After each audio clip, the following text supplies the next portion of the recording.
cuidado de la salud cardiovascular es un tema fundamental para millones de personas, especialmente en Aragón, donde las enfermedades cardíacas representan una de las principales causas de morbilidad. Entre las patologías más frecuentes encontramos las arritmias cardíacas o las conocidas como anginas de pecho. Pero ¿se pueden prevenir? ¿Qué factores de riesgo hay? Son los sustos del corazón, que muchas veces pasan desapercibidos, pero pueden tener un gran impacto en la calidad de vida. Vita Ventura, buenas tardes. Buenas tardes, Silvia. La verdad es que es un órgano que podemos decir que lo mejor es no sentirlo, porque ¿cuándo lo sentimos cuando vienen esos sustos? Parece que del corazón todo asusta y que lo mejor es no notarlo, y de hecho es así. Uno de los síntomas más frecuentes por los que los pacientes acuden a las consultas son las palpitaciones. Las palpitaciones son la sensación que el paciente tiene de un ritmo anormal o acelerado y que es muy inespecífico, puede ser de cosas muy banales hasta problemas cardiológicos muy severos y que asustan mucho, ¿vale?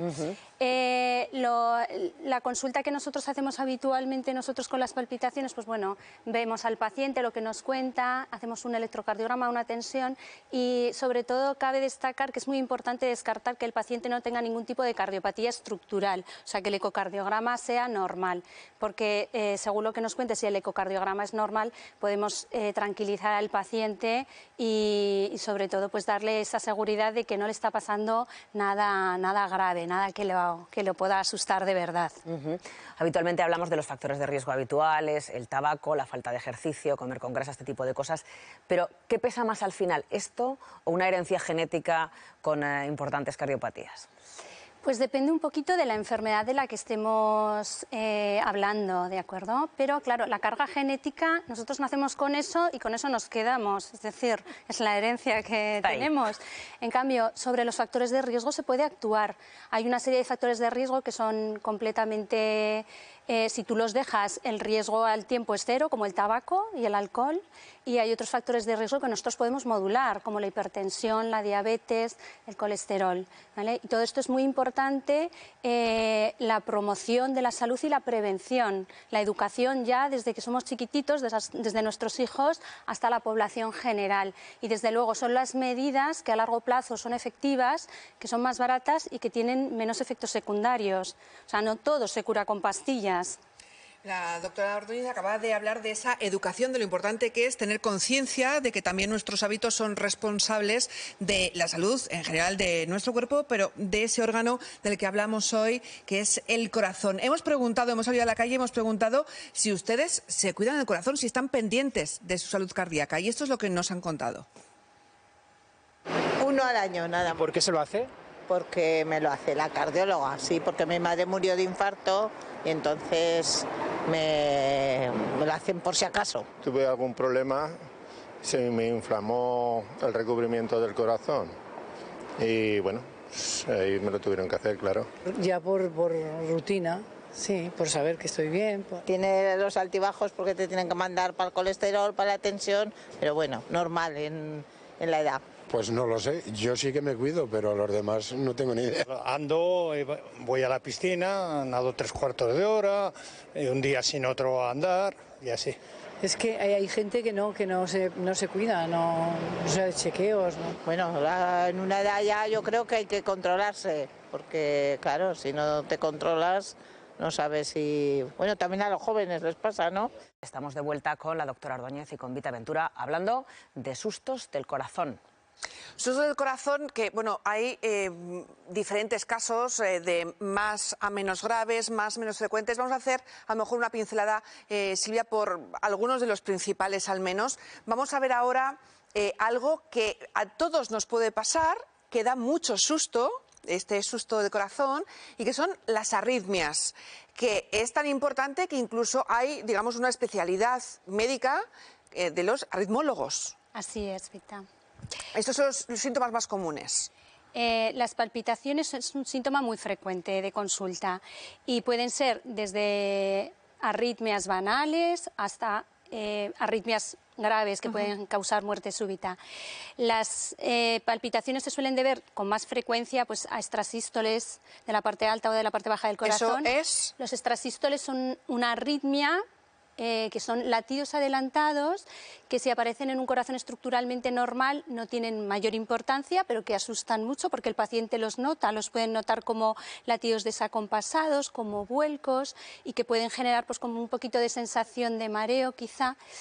Si el ecocardiograma es normal, hay que evitar estimulantes y no precisan tratamiento si el paciente se queda tranquilo, tú le transmites tranquilidad y no necesitan mayor tratamiento.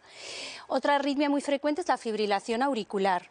La fibrilación auricular, que está puesta en la pantalla, es muy frecuente en gente que va cumpliendo ya sus años.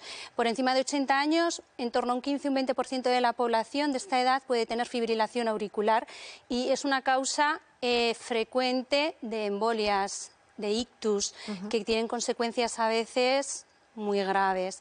Y luego pues hay otros tipos de arritmias más graves, como son las arritmias ventriculares, las arritmias de la parte baja del corazón, que son las que pueden causar incluso muerte súbita. Los síntomas más o menos son estos, pues, dolor en el pecho, fatiga, mareos, incluso sudores a veces puede ser que sienta el paciente, porque sí que es cierto que muchas veces estos sustos del corazón los relacionamos con las películas, por ejemplo, ese momento de me duele en el pecho o me duele el brazo izquierdo y entonces ya directamente podemos pensar que estamos hablando de un ataque al corazón, pero muchas veces son patologías o síntomas que no están directamente. De hecho, contabas que ese dolor en el pecho, Silvia, la mayoría de las veces no tiene nada que ver con el corazón. Claro, en el diagnóstico diferencial del dolor torácico, claro, en el tórax hay muchas cosas, no solo está el corazón, está el tubo digestivo, están los pulmones, están los músculos intercostales, el sistema óseo, la espalda, que incluso puede producir dolores irradiados que pueden parecer anginas de pecho. ¿De acuerdo? Un síntoma, dentro del dolor torácico es muy específico que aparezca con el esfuerzo, es decir, el paciente está haciendo un esfuerzo, caminando, tiene dolor en el pecho, se para y se le pasa. Ese dolor asociado al esfuerzo es como muy específico de la angina. La recomendación es que ante cualquier dolor torácico, sobre todo si cumple características de dolor torácico que nosotros llamamos típico, pues el típico dolor opresivo en el pecho que el paciente señala, como está en la foto, con la palma abierta, que se irradia al cuello, al brazo, a la espalda, con sudor frío, malestar, que aparece en esfuerzo y desaparece en reposo. Estos dolores ya nos hacen pensar que podrían ser una angina de pecho y desde luego hay que acudir a un servicio de urgencias. Y antes de que yo siga identificándome con estos síntomas, que me identifico con todos, vamos precisamente a hablar de estas isquemias, porque estas cardiopatías, la isquemia está la angina de pecho, la dificultad para respirar, estos son los síntomas más comunes, ¿no? Quiero decir, esto es lo que puede hacernos decir, vamos al médico rápidamente, ¿no? El diagnóstico de la angina de pecho es un diagnóstico clínico, es decir, si el paciente te cuenta los síntomas tal cual os los he contado yo, podemos prácticamente asegurar que eso es una angina, un dolor torácico típico. Que no es lo mismo que un ataque al corazón. No, la angina es el síntoma y el infarto o ataque al corazón es cuando la arteria se cierra y produce una falta de riego, un trocito de músculo cardíaco. La muerte celular es lo que diagnostica el infarto. La angina puede ser un paso previo a tener un infarto. Beatriz, a pie de calle muchas veces se confunden algunos de estos síntomas, es lo que estamos comentando. ¿Qué tenemos que sentir para ir a urgencias directamente? Sobre todo el dolor que os he contado de angina típica es muy específico que aparezca en esfuerzo y que desaparezca en reposo, ¿vale? Y sobre todo en pacientes que tienen factores de riesgo. O sea, no es lo mismo la probabilidad que puedo tener yo, que no tengo ningún factor de riesgo, que la probabilidad de tener un infarto o una angina que puede tener un paciente pues, que ya tiene una edad, que es diabético, que tiene el colesterol por las nubes.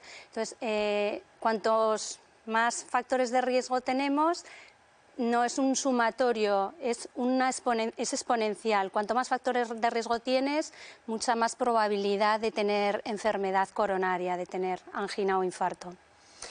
Bueno, vemos que realmente esto del corazón es un mundo que tiene mucha complejidad y muchas veces confundimos síntomas con patologías, pero además hay que tener en cuenta que en la cardiología pediátrica también hay elementos propios de los peques. Hemos hablado con un cardiólogo pediátrico y esto es lo que nos ha contado. 2 factores muy importantes. En la mayoría de los casos, la patología del corazón en los niños no es grave, pero si se produce... Cuando es grave, lo es de verdad, que tiene muchísima repercusión, que es un órgano vital, con lo cual cualquier fallo asusta.